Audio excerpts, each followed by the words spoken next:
قرآن مجید میں ایک صورت ایسی ہے جس کے بارے میں آتا ہے کہ اس نے رسول اللہ صلی اللہ علیہ وسلم کو فکر مند کر دیا۔ تو آج ہم اسی سورت ہود کے مرکزی پیغام میں گہرائی سے اتریں گے اور جاننے کی کوشش کریں گے کہ آخر اس میں ایسی کیا بات تھی۔ اچھا، تو اس سفر میں ہم 4 اہم پڑاؤں سے گزریں گے۔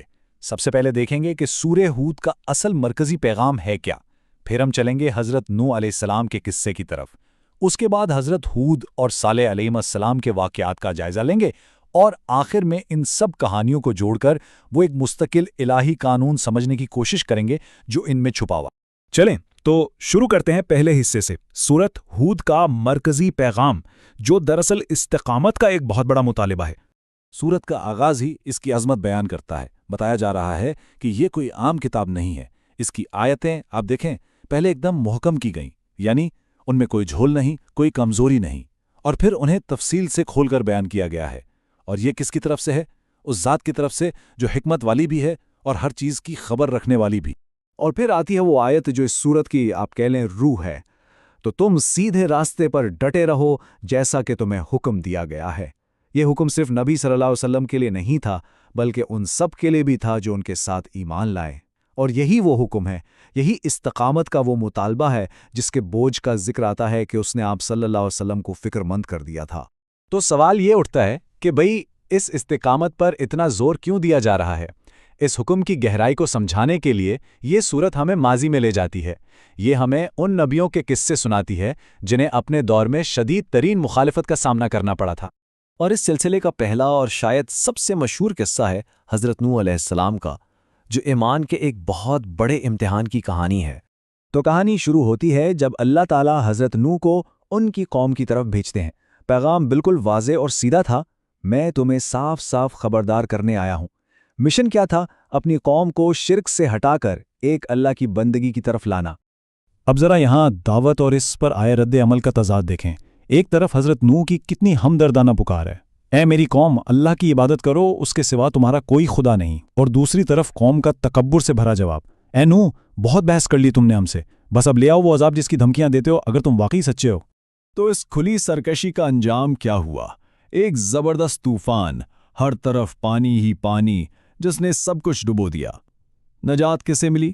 صرف ان لوگوں کو جو حضرت نوح کے ساتھ کشتی میں سوار ہوئے تھے، یعنی ایمان والے۔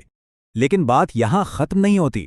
قرآن ہمیں دکھاتا ہے کہ یہ پیٹرن، یہ کہانی تاریخ میں بار بار دہرائی گئی۔ بالکل ایسے ہی واقعات ہمیں حضرت ہود اور صالح علیہ السلام کے قصوں میں بھی ملتے ہیں۔ یہ سمجھیں کہ جیسے ماضی خود کو دہرا رہا ہو۔ اب دیکھیں قوم عاد کا قصہ، جن کی طرف حضرت ہود کو بھیجا گیا۔ ان کی دعوت بھی بالکل وہی تھی، اے میری قوم، اپنے رب سے معافی مانگو اور اسی کی طرف لوٹ آؤ۔ مگر قوم کا جواب کیا تھا؟ انہوں نے کہا، اے ہود، تم کوئی واضح ثبوت تو لائے نہیں، ہم بھلا تمہارے کہنے پر اپنے معبودوں کو کیسے چھوڑ دیں؟ پھر آتی ہے قوم سمود کی کہانی۔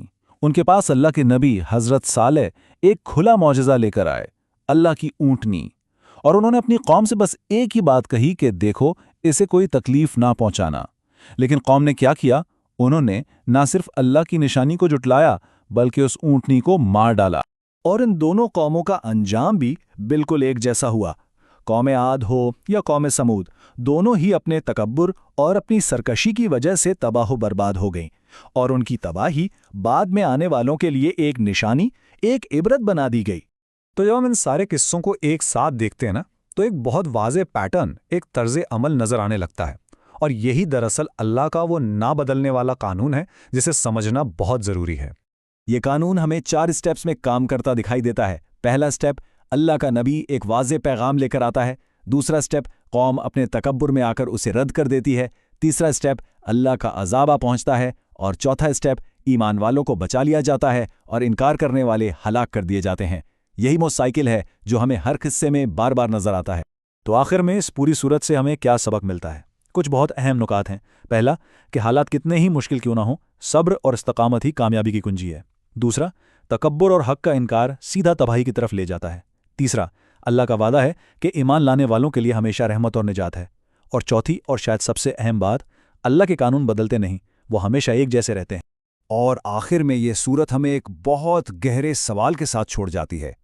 آج کے اس دور میں جہاں ہر طرف سے معلومات کا ایک سیلاب ہے، صحیح اور غلط میں تمیز کرنا مشکل ہے۔ ایسے میں اپنے بنیادی اصولوں اور سچائی پر ڈٹے رہنے کا یعنی استقامت کا اصل مطلب کیا ہے اور اس کی کیا اہمیت ہے؟